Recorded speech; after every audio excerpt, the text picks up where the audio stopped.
नमस्कार, जनतंत्र टीवी देख रहे हैं आप। मैं हूं आपके साथ साहिल धूलिया। हमारी इस खास पेशकश में आप सभी का स्वागत है। तो हरियाणा में पिछले करीब 10 महीने से किसान 3 कृषि कानूनों को लेकर धरने पर बैठे हैं। कई बार किसानों और सरकार के बीच कई दौर की बातचीत भी हो चुकी है, लेकिन अभी तक समाधान नहीं निकला है। लेकिन अब भारतीय जनता पार्टी ने किसानों के सभी सवालों के जवाब देने के लिए एक नई पहल करने की शुरुआत की है, जिसके तहत पार्टी कार्यकर्ताओं को कृषि कानूनों की हिंदी में बनी प्रतियां दी जाएंगी, ताकि वो कृषि कानूनों को लेकर उठे हर सवाल का जवाब दे सके। बुधवार को पंचकुला में भारतीय जनता पार्टी परिषद की बैठक में यह फैसला लिया गया। इस दौरान पार्टी के प्रदेश अध्यक्ष ओम प्रकाश धनखड़ ने कार्यकर्ताओं का आह्वान किया कि वो 3 कृषि कानूनों को लेकर जो छवि किसानों के मन में गढ़ी जा रही है उसे खत्म करें। साथ ही ओम प्रकाश धनखड़ ने कहा कि अब तक आंदोलनकारी कृषि कानूनों में कुछ भी काला नहीं बता सके हैं। तो आज इसी मुद्दे पर हम चर्चा करेंगे। कुछ खास मेहमान भी हमारे साथ जुड़ेंगे। उससे पहले ओपी धनखड़ का क्या कुछ कहना है वो भी सुन लीजिए। किसान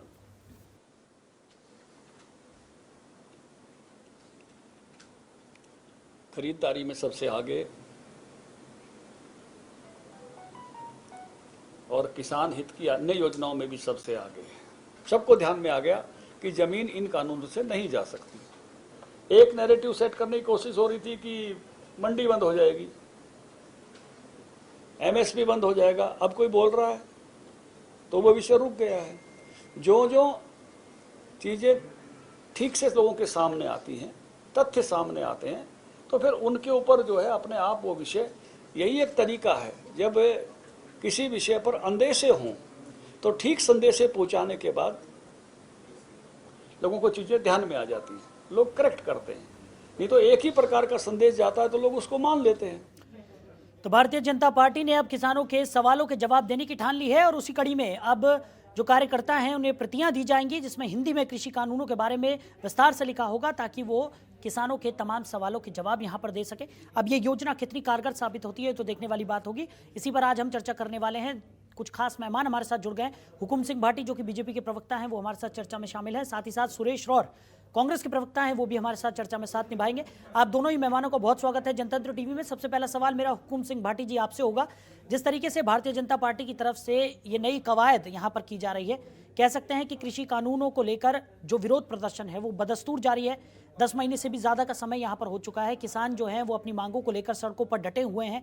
किसानों का कहना है कि जब तक उनकी मांगें मानी नहीं जाती तब तक वो हटने वाले नहीं हैं। क्या लगता है कि जिस तरीके की ये कदम यहाँ पर उठाया जा रहा है, जिस तरीके से किसानों के सवालों के जवाब देने की तैयारी में भारतीय जनता पार्टी है, कितना फ़ायदा यहाँ पर होने वाला है और क्या अब इससे कृषि कानून खत्म करने में मदद मिल पाएगी?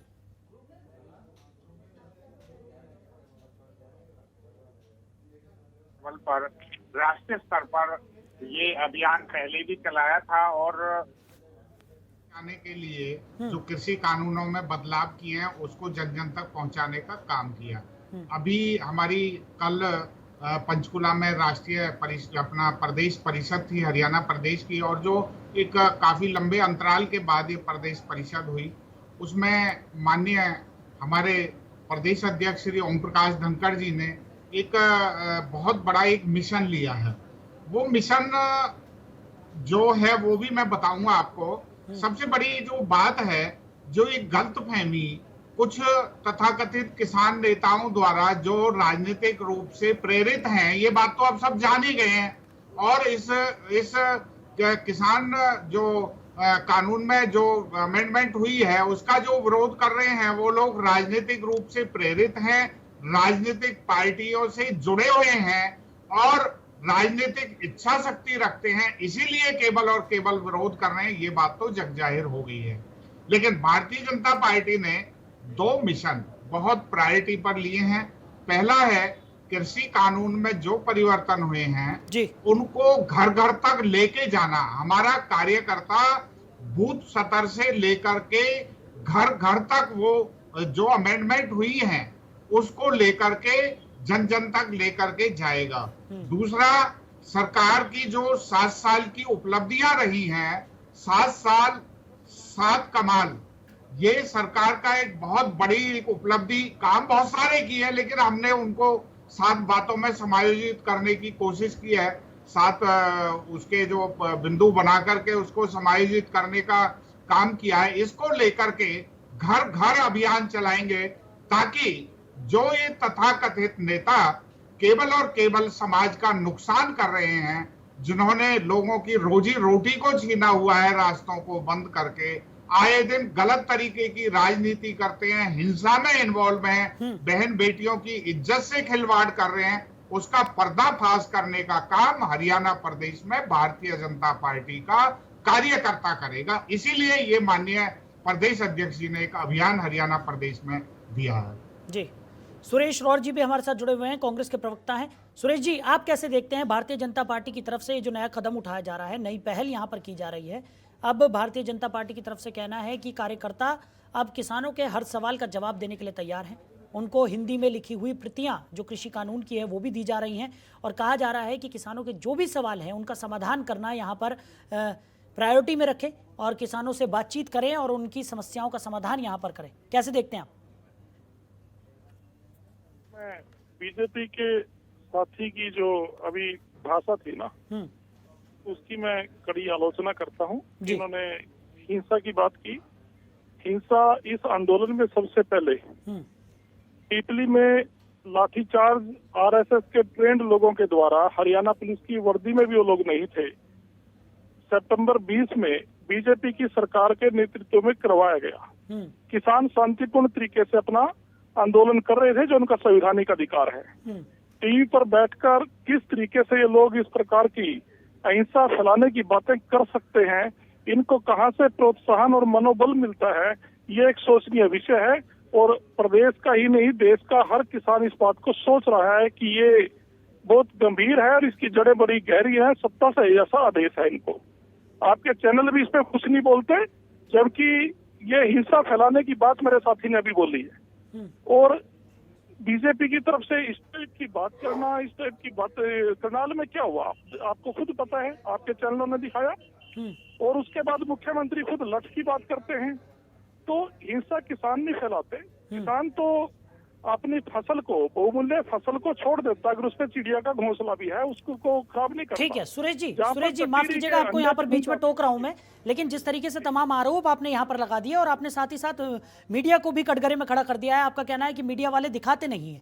आप 26 जनवरी को जो घटना घटित हुई थी उसको कैसे देखते हैं, क्या कहेंगे आप उस पर? 26 बिल्कुल बड़ी अच्छा सवाल पूछा। हाँ। 26 जनवरी को आपके चैनलों के माध्यम से हर हिंदुस्तानी को देखने को मिला, जहाँ कभी चिड़िया पर नहीं मार सकती थी, 26 जनवरी के ऐसे महत्वपूर्ण दिन में। और वहाँ पर कुछ लोग जो बीजेपी के सांसद सन्नी देओल के सहयोगी भी हैं और जो अमित शाह जी के साथ उनकी फोटोआं वायरल हुई हैं बाद में, वो लोग चुपचाप वहाँ पहुँच जाते हैं और वो हमारे राष्ट्रीय झंडे का अपमान करते हैं। ये एक जांच का विषय है। ठीक है, जांच का विषय है, ये बात हमने आपकी मान ली, बिल्कुल जांच का विषय है, लगातार जांच हो भी रही है। लेकिन सुरेश जी सुनिए मेरा सवाल सुन लीजिए। आपने जिस तरीके से मीडिया इंडस्ट्री के ऊपर पूरी जिस तरीके से सवाल यहाँ पर खड़े किए हैं, ये लाजमी हो जाता है कि मैं आपसे ये सवाल करूं कि जिस तरीके से वो घटना वहां पर घटित हुई, उससे पहले किसानों के साथ पुलिस की बातचीत हुई, प्रशासन की बातचीत हुई, किसानों के जो प्रतिनिधि हैं वो प्रशासन से मिलने पहुंचे थे और उन्होंने साफ तौर पर कहा था कि किसी भी तरह की शांति भंग नहीं होगी, और अगर किसी भी तरह की शांति भंग होती है तो उसकी जिम्मेदारी भी किसान प्रतिनिधियों को ही उठानी होगी। हाँ, जवाबदेही से मुकर नहीं सकते ना यहाँ पर। हाँ, नहीं मुकरे। मैं तो कह रहा हूँ कि हिंदुस्तान का किसान ट्रैक्टरों पे तिरंगा झंडा लगाकर उस दिन 26 जनवरी के दिवस पे बड़े स्वाभिमान के साथ आ रहे थे। लेकिन किसानों को बदनाम करने का जो ये षड्यंत्र रचा गया, इसके बारे में हर किसान भी चिंतित है, हर देशभक्त चिंतित है। तो सुरेश जी, वहां पर उसकी जिम्मेदारी भी तो किसान प्रतिनिधियों की ही बनती थी ना। अगर वो एक प्रदर्शन कर रहे हैं और उस प्रदर्शन की जिम्मेदारी किसकी है? किसी ना किसी को तो जिम्मेदारी लेनी होगी, क्योंकि पूरे देश की छवि यहाँ पर धूमिल हुई थी। खैर, उस मुद्दे पर नहीं जाते हैं, वो बहुत अलग तरीके का विषय है। मेरा सिंपल सा सवाल आपसे ये था, सुनिए सुरेश जी, मेरा सिंपल सा सवाल ये है कि भारतीय जनता पार्टी अब एक नई मुहिम यहाँ पर शुरू कर रही है, क्योंकि 10 महीने से भी ज्यादा का समय बीत चुका है। हमारे जो अन्नदाता हैं वो लगातार सड़कों पर बैठे हुए हैं। ऐसा नहीं है कि मीडिया किसानों की तरफ से चीजें नहीं दिखा रही है, किसानों की तरफ से भी जो तमाम प्रदर्शन यहाँ पर किए जा रहे हैं या किसानों की जो मांग है उसको भी मीडिया समय समय पर उठाती रही है, और लगातार भारतीय जनता पार्टी से भी ये मांग करती रही है कि जल्द से जल्द इस समस्या का समाधान यहाँ पर निकलना चाहिए। उसी कड़ी में आज की चर्चा भी हम कर रहे हैं, जिस तरीके से 10 महीने से ज्यादा का समय बीत चुका है सुरेश जी, किसान जो हैं वो सड़कों पर बने हुए हैं, और अब भारतीय जनता पार्टी की तरफ से ये जो नई पहल की जा रही है उसको आप कैसे देखते हैं? सीधा सवाल है मेरा। सीधा इसी बात का हाँ। जवाब मैं देता हूँ। ठीक। जिस मुद्दे के ऊपर श्री नरेंद्र मोदी जो बातों के जादूगर हैं, वो किसानों को नहीं समझा पाए। विज्ञान भवन में आपके कृषि मंत्री मिस्टर तोमर नहीं समझा पाए, और क्या आपके कार्यकर्ता समझा देंगे? कैसी मजाकिया बात करते हो आप? इन बातों का कोई सिर पैर है? इन बातों का कोई औचित्य है? और ये बोले कि हम ये आप उनको छपा के दे देंगे, वो पढ़ देंगे उसको। अरे आप छपा के, आपके घोषणा पत्र में जो 15-15 लाख छपे थे वो दे दिया आपने। 2 करोड़ रोजगार देने की बात की थी, वो दे दिए। आपकी बातों का आपकी पोल खुल चुकी है, आपको खुद ही नहीं पता आपने करना क्या है। ये सारा धन्ना सेठ है जो अदानी और अंबानी, वो सरकार चला रहे हैं। इस सरकार के हाथ में है ही कुछ नहीं है। ये कुछ कोई अपनी मर्जी से कोई काम कर ही नहीं सकते। ठीक है। नरेंद्र मोदी क्यों नहीं इन पे एकदम तीनों काले कानूनों को क्यों नहीं वापस ले लेते? अगर वो प्रधानमंत्री और अपने आप में वो बहुत बड़े लोकप्रिय नेता मानते हैं अपने आप को, तो लोकप्रिय वो होता है जिसको जनता मानती है। जिसको 2-4 धन्ना सेठ अगर नेता मानते हैं ना, वो लोकप्रिय नहीं होता, वो जननेता नहीं होता। चलिए, तो इन बातों का जवाब तो नरेंद्र मोदी की सरकार को देना चाहिए ना। और आज 26 जनवरी की, मेरे मित्र आपने 26 जनवरी का जिक्र किया, मैं दोबारा कहता हूँ, 26 जनवरी की उस घटना के पीछे किसान नहीं थे। आप किसानों को कैसे कटघरे में खड़े कर देते हो? ठीक है। वो जो लोग थे वो बीजेपी के विशेष संदेश वाहक थे जो पहले से ही वहाँ पहुँच गए। और झंडे के ऊपर एक बात और है, मैं एक सेकंड का टाइम लूंगा जल्दी। इस नरेंद्र मोदी की कमजोर सरकार के समय में ऐसा क्यों होता है? कोई रैली हो तो भले जी पाकिस्तान का झंडा लहरा दिया गया वहाँ पर। जब तक कांग्रेस की सरकार थी, किसी माई के लाल की हिम्मत नहीं थी कि किसी रैली में कोई पाकिस्तान का झंडा लहरा दे। 26 जनवरी के झंडे का अपमान करना तो दूर की बात। चलिए, ठीक है। जब से ये कमजोर सरकार आई है, तब से ऐसी घटनाएं क्यों हो रही है, ये जांच का विषय है। ठीक है सुरेश जी, इन तमाम सवालों के जवाब हम हुकुम सिंह जी से लेंगे। फिलहाल यहाँ पर एक छोटे से ब्रेक के लिए हमें रुकना होगा, तो यहाँ वक्त हो चला है एक छोटे से ब्रेक का। जल्द लौटेंगे, आप बने रहिए। तो ब्रेक के बाद हमारी इस खास पेशकश में एक बार फिर से आप सभी का स्वागत है। लगातार हम चर्चा कर रहे हैं जिस तरीके से भारतीय जनता पार्टी की तरफ से एक नई पहल की जा रही है। अब भारतीय जनता पार्टी के कार्यकर्ता किसानों के बीच जाएंगे और उनके तमाम सवालों के जवाब यहाँ पर देंगे, ताकि कृषि कानूनों को लेकर जो लगातार विरोध प्रदर्शन हो रहा है उसे खत्म किया जा सके। उसी पर हम चर्चा कर रहे थे। सुरेश रौर जी हमारे साथ जुड़े हुए थे, कांग्रेस के प्रवक्ता हैं, उन्होंने तमाम सवाल यहाँ पर खड़े किए। हुकुम सिंह भाटी भी हमारे साथ जुड़े हुए हैं, बीजेपी के प्रवक्ता हैं। हुकुम सिंह जी, क्या कहेंगे? तमाम सवाल आपने यहाँ पर सुन लिए, और सुरेश रौर जी का एक सवाल था जो काफ़ी महत्वपूर्ण है कि जब कई दौर की बातचीत किसानों के साथ हो चुकी है, प्रधानमंत्री जी के साथ भी बातचीत यहाँ पर किसानों ने कर ली है, वर्चुअल तरीके से प्रधानमंत्री जी जुड़े थे, समझाने की कोशिश यहाँ पर कर ली गई, तमाम हथकंडे यहाँ पर भारतीय जनता पार्टी की तरफ से अपना लिए गए। क्या अब इस नई पहल से कुछ फायदा पहुंचेगा या ये भी ठंडे बस्ते में चली जाएगी? एक बात बताना चाहूंगा कि भारतीय जनता पार्टी माननीय नरेंद्र मोदी जी या हरियाणा के मुख्यमंत्री माननीय मनोहर लाल जी को किसी कांग्रेस से या दूसरी विपक्षी पार्टी से सर्टिफिकेट की आवश्यकता नहीं है। सर्टिफिकेट तो स्वयं जनता ने दिया हुआ है। जनता ने दिया हुआ है। जो आज भारतीय जनता पार्टी की सरकार पहले 5 साल बेहतरीन काम किया और अब जेजेपी गठबंधन के साथ बेहतरी से काम कर रही है, इसलिए कांग्रेस से सर्टिफिकेट की आवश्यकता नहीं है।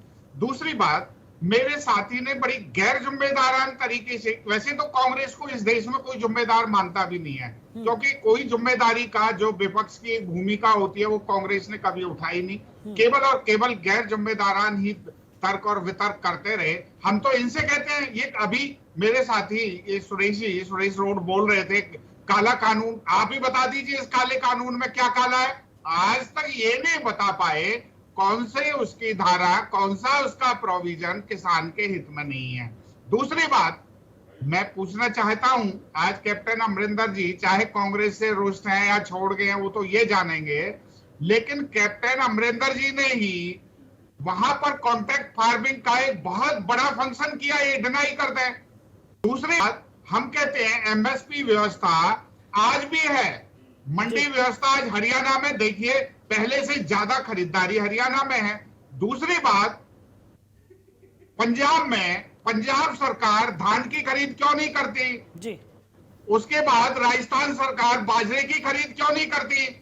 इनका किसान के साथ विश्वासघात है, इन कांग्रेस पार्टी और अपोजिशन का दिखावा है। ठीक है। हरियाणा में भी दूसरे अपोजिशन के कुछ लोग हैं, मैं इनेलो के लिए साफ तौर से कहना चाहूंगा, वही वही अभय चौटाला वहां से रिजाइन करते हैं और कहते हैं जब तक ये नहीं समाधान होगा तो आज कौन सा फिर उनकी नजरों में अगर फिर तो समाधान हो चुका है, डिक्लेयर करें वो मीडिया में आके डिक्लेयर करें कि समाधान हो चुका है, इसलिए मैं चुनाव लड़ इसका रहा हूं। जवाब रजत पंजेचा जी देंगे। इनेलो के प्रवक्ता वही झोंक दिया जाके चुनाव में। हाँ। इन लोगों की गैर जिम्मेदारान बात है। ठीक है। दूसरी बात साईं जी, मैं छोटी सी बात और कहूंगा जल्दी कि आज भाटी ऐसा जी नहीं बहुत है कम कि समय कोई बहुत सूक्ष्म मैं उसमें खत्म करूंगा कि ये कार्यकर्ता हमारा जिम्मेदारी के साथ, मैंने कहा पूरे देश में भी एक अभियान हमने चलाया था, जन जन तक जो है कृषि कानून को लेकर के हम लोग आगे बढ़े थे और जन जन तक पहुंचाया था। आज हरियाणा प्रदेश में हम लोग फिर और मैंने कहा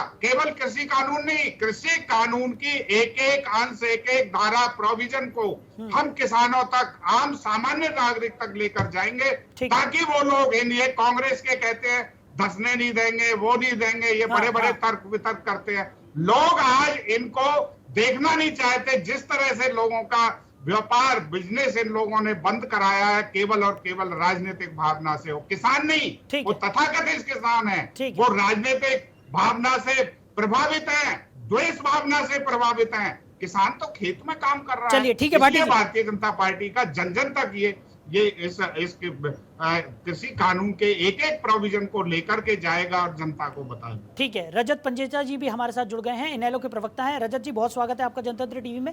आप कैसे देखते हैं भारतीय जनता पार्टी की इस नई पहल को?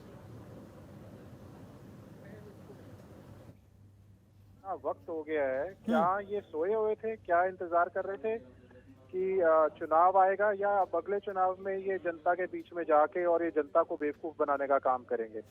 ये लागत की बात क्यों नहीं करते? लागत कितनी बढ़ा दी है। अभी भाटी जी बोल रहे थे, खुद ही उन्होंने मान लिया अपने वक्तव्य में, इन्होंने कहा कि इन काले कानूनों में ये बता नहीं पाए कि काला क्या है। खुद ही बोल रहे हैं काले और खुद ही बोल रहे हैं बता नहीं पाए।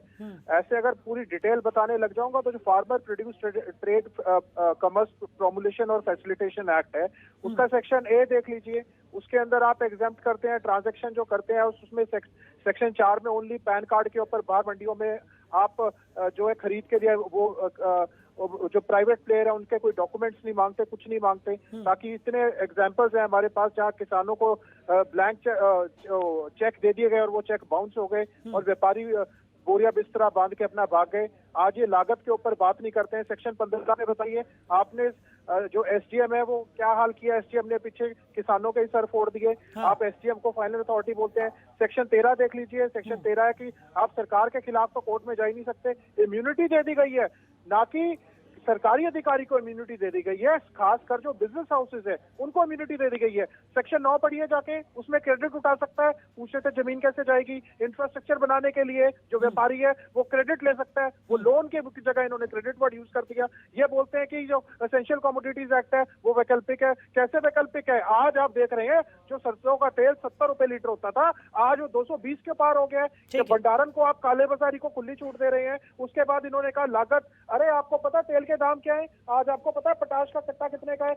नाइट्रोजन फॉस्फेट का 1175 का कट्टा आज 1800 रुपए में बिक रहा है। उसके बाद जिंक का कट्टा जो है 600 रुपए का था, वो 10 किलो का कट्टा आज कितने का बिक रहा है आप बताइए? यूरिया डीएपी की शॉर्टेज है, कोयले की अकेले नहीं डीएपी की शॉर्टेज है। आज पिछले 10 दिन के अंदर 8 बार तेल के दाम बढ़ा चुके हैं। ये किसान की लागत ये सर ऊपर पार कर चुके हैं और ये उसके ऊपर पूछते हैं कि हम अच्छाई बताएंगे। किसानों को जीपों के नीचे कुचल रहे हैं सर। आप ठीक है रजत जी बिल्कुल तरस नहीं आता। उसके बाद ये बात करते हैं किसानों के बीच में जाएंगे। ठीक है रजत जी, समय बहुत कम है। सीधा सवाल मेरा ये था कि अब जो ये नई पहल भारतीय जनता पार्टी की तरफ से है उसको आप कैसे देखते हैं? क्योंकि मुद्दे पर आ जाते हैं, हमारे पास समय बहुत कम है। ये सिर्फ ढकोसला है। ठीक है, इसको कोई ना कोई कुछ ना कुछ कहते हैं ना कि एक पेपर रैप कर देना है। असली मुद्दों से भागते हैं ये, महंगाई से भागते हैं। इनसे पूछो तेल के दाम पहले आप लेके आओ 60 रुपए लीटर, उसके बाद बात करना तेल के दामों से लागत कितनी बढ़ गई। हर चीज बढ़ गई, इंसेक्टिसाइड बढ़ गए, कीटनाशक पे इन्होंने हर एक पे जीएसटी, पहले ट्रैक्टर पे जीएसटी नहीं था, उसके बाद कीटनाशक पे नहीं था, खाद पे नहीं था, हर चीज पे इन्होंने जीएसटी लगा दिया। किसान को तो दोहरी और चौगुनी मार रहे हैं और ये कहते हैं कि दुगनी करेंगे। 3 महीने रह गए, कैसे आए दुगनी करेंगे? ये बताएं टीवी चैनल के ऊपर बैठ के। इनके पास एक चीज नहीं है, लागत ही लागत। चलिए ठीक है रजत जी, माफ कीजिएगा समय बहुत कम है हमारे पास। समय की कमी के चलते इस चर्चा को हमें यही विराम देना होगा। आपसे माफी माफ़ी चाहूँगा कि आपको बीच में मैं यहाँ पर इंटरप्ट कर रहा हूँ, लेकिन जिस तरीके से भारतीय जनता पार्टी का ये दावा है कि जो नई पहल है वो काफ़ी ज़्यादा कारगर साबित होगी, लेकिन वहीं विपक्षी दलों की अगर बात करें तो उनका कहना है ये सिर्फ और सिर्फ भारतीय जनता पार्टी का ढकोसला है। तो आप सभी मेहमान हमारे साथ जुड़े हुए थे और इस चर्चा में अपना कीमती समय हमारे साथ साझा किया, उसके लिए बहुत शुक्रिया आपका। तो जिस तरीके से भारतीय जनता पार्टी ने एक नई पहल की शुरुआत यहां पर की है, किसानों के बीच भारतीय जनता पार्टी के कार्यकर्ता जाएंगे और कृषि कानूनों से जुड़े हुए जो तमाम सवाल यहां पर किसानों के हैं उनके जवाब देने की यहां पर भारतीय जनता पार्टी कोशिश करेगी और जल्द से जल्द इस आंदोलन को खत्म करवाने की कोशिश भी भारतीय जनता पार्टी की तरफ से की जाएगी। अब ये कोशिश कितनी ज्यादा कारगर साबित होती है ये आने वाला वक्त ही बताएगा। फिलहाल इस खास पेशकश में मेरे साथ इतना ही। आप बने रहिए और देखते रहिए जनतंत्र टीवी। नमस्कार। खबरों के निष्पक्ष विश्लेषण के लिए सब्सक्राइब करें Jantantra TV and press the bell icon. Never miss any update.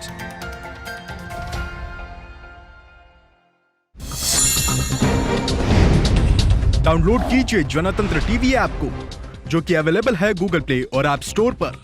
अधिक जानकारी के लिए अभी डाउनलोड करें।